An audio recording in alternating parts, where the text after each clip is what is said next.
नमस्कार, Shubham's homeopathy classes YouTube channel में आप लोगों का स्वागत है। आज हम हमारे चैनल में और एक रूब्रिक को समझने जा रहे हैं। ये रूब्रिक है माइंड फियर एक्स्ट्रावेगेंस ऑफ। इस रूब्रिक को अगर हम समझेंगे, इस रूब्रिक को कहाँ पे इस्तेमाल करना है वो अगर हम क्लियर रहेंगे तो इस रूब्रिक से हम बेनिफिट ले सकते हैं, पेशेंट को बेनिफिट दिया जा सकता है। चलिए शुरू करते हैं। अगर आप बेटर साउंड क्वालिटी एक्सपीरियंस करना चाहते हैं तो हेडफोन का इस्तेमाल कीजिए। माइंड फियर एक्स्ट्रावेगेंस ऑफ ये रूब्रिक कंप्लीट रेपोर्टरी में प्रेजेंट है और कंप्लीट रेपोर्टरी में इससे लिखा गया है इस तरह, mind fear extravagance of committing something, और ओपियम एक सिंगल मेडिसिन यहाँ पर अलॉट है। कैंट रेपोर्टरी में देखिए fear extravagance of opium single medicine opium है।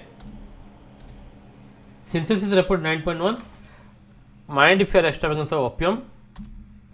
Morphy repertory mind fear extravagance of opium. और synthesis synergy software synergy homeopathy software में देखिए mind fear extravagance of opium. यानी हर अच्छे रेपोर्टरी में ये rubric mind fear extravagance of present है और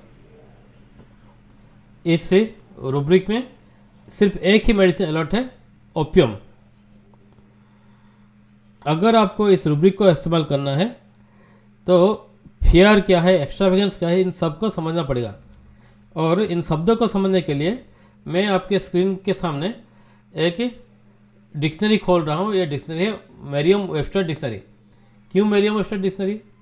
क्योंकि ये जो रूब्रिक को लिखने वाले और उसमें मेडिसिन अलॉट करने वाले लोग या तो यूरोपियन थे या फिर अमेरिकन थे या फिर ये यूएसए के लोग थे। इसलिए उनका इंग्लिश वर्ड को यूज करना, समझने का तरीका थोड़ा अलग है। अगर आप कोई ऑर्डिनरी डिक्शनरी यूज करेंगे तो एक्स्ट्रावेगेंस का मतलब है फिजूल खर्ची। लेकिन देखिए यहाँ पर क्या दिया गया है, यहाँ पर दिया गया है एन इंस्टेंस ऑफ एक्सेस, कुछ बढ़ गया है, कुछ ज़्यादा हो गया है, मेरे कंट्रोल से बाहर हो गया है, ये एक्स्ट्रावेगेंस है। इसी तरह ये जो फियर का मतलब दिया गया है इस डिक्शनरी में, an unpleasant often strong emotion caused by anticipation और अवेयरनेस ऑफ डेंजर। आगे कुछ गलत होने वाला है, आगे कुछ बुरा होने वाला है, उसी का एंटीसिपेशन से दिमाग में पैदा होने वाला एक स्ट्रॉन्ग इमोशन है क्या? फियर, डर। तो माइंड फियर एक्स्ट्रावेगेंस का मतलब क्या हुआ? माइंड फियर एक्स्ट्रावेगेंस का मतलब हुआ आगे कुछ मेरे परेशानी बहुत बढ़ जाएगी तो मैं संभाल नहीं पाऊंगा, इसका डर है। इसका डर अगर पेशेंट के अंदर है तो वहाँ पर mind fear extravagance of rubric लगा के ओपियम प्रेशर किया जाता है। अब हम एक पेशेंट के वर्सन को देखिए मैंने पेशेंट के वर्सन को 2 लाइन में लिखा है, लेकिन एक पेशेंट इस तरह से नहीं बोलता है। पेशेंट बोलता है इलाबोरेट करके, लेकिन आपको उसका जिस्ट को समझना है। अगर जिस्ट इस को आप समझ गए तो उसको रूब्रिक के भाषा में कन्वर्ट करके मेडिसिन दे सकते हैं। यहाँ पर पेशेंट बोल रहा है, सर जैसा आपने कहा मैं वैसा दवा का इस्तेमाल कर रहा हूँ, लेकिन यह घुटने का दर्द कम नहीं हो रहा है। ऐसा तो नहीं होगा, मेरा अपने घर से बाहर निकलना बंद हो जाएगा। मेरा ग्रोसरी शॉप बारीपुरा सिटी के मेन मार्केट में है।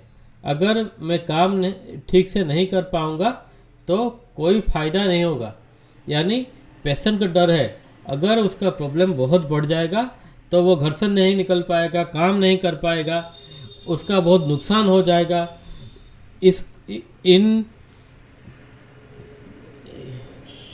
भावनाओं को, पेशेंट के फीलिंग को अगर हम रूब्रिक के भाषा में कन्वर्ट करेंगे तो मेडिसिन मिलेगा। पेशेंट यहाँ पर क्या बोल रहा है? पेशेंट बोल रहा है मेरा दर्द बढ़ने से मेरा घर से निकलना बंद हो जाएगा, काम बंद हो जाएगा, कहीं मेरा नुकसान न हो जाएगा, आपके भरोसे रहते रहते, ये सब बोल रहा है। पेशेंट बोल रहा है मैं आपके भरोसे हुए हूँ, जो बोल रहे हैं जैसा बोल रहे हैं मैं वैसा कर रहा हूँ, लेकिन कहीं मेरा नुकसान ना हो जाए, कहीं दर्द इतना ना बढ़ जाए मैं घर से नहीं निकल पाऊँगा। इसको अगर हम रूब्रिक में कन्वर्ट करेंगे तो हमें मिलेगा क्या? पहला rubric, mind fear extravagance of, क्योंकि पेशेंट बोल रहा है अगर दर्द बहुत बढ़ने से मैं संभाल नहीं पाऊँगा, उसका पेशेंट के अंदर डर है।